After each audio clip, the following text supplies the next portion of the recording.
ಎಲ್ಲರಿಗೂ ನಮಸ್ಕಾರ. ಈ ಒಂದು ವಿಡಿಯೋಕ್ಕೆ ನಿಮಗೆಲ್ಲರಿಗೂ ಸ್ವಾಗತ. ನಾನು ಈ ಒಂದು ವಿಡಿಯೋ ಏನಕ್ಕೆ ತೋರಿಸ್ತಾ ಇದ್ದೀನಿ ಅಂತಂದರೆ, ನಾನು ಒಂದು ವಿಡಿಯೋ ಮಾಡಿದ್ದೆ. ಹಳೆ ವಿಡಿಯೋದಲ್ಲಿ ಈ ಒಂದು ಪ್ರದೇಶನ ತೋರಿಸಿದ್ದೆ. ಅದು ತುಂಬ ಹಸಿರಾಗಿ ಭತ್ತದ ಒಂದು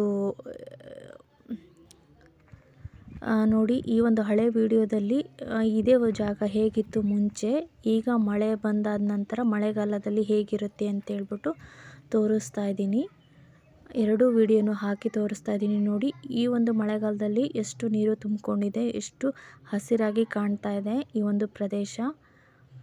ಮುಂಚೆ ಇಲ್ಲೆಲ್ಲ ಭತ್ತನ ಬೆಳೀತಿದ್ದ ಜಾಗ, ಇವಾಗ ನೋಡಿದ್ರೆ ಮಳೆಗಾಲದಲ್ಲಿ ನೀರು ತುಂಬಿಕೊಂಡಿದೆ, ಮುಳುಗಡೆ ನೀರನ್ನ ತುಂಬಿಕೊಂಡಿದೆ. ಇಲ್ಲಿ ಡ್ಯಾಮ್ ಇದೆ, ಹಾಗಾಗ್ಬಿಟ್ಟು ನೀರು ಬರುತ್ತೆ. ಇಲ್ಲಿ ತುಂಬ ಒಂದು ನೀರು ತುಂಬಿಕೊಂಡಿರೋದಕ್ಕೆ ಈ ಪ್ರದೇಶ ಈ ಥರ ಕಾಣಿಸ್ತಾ ಇದೆ ಮಳೆಗಾಲದಲ್ಲಿ.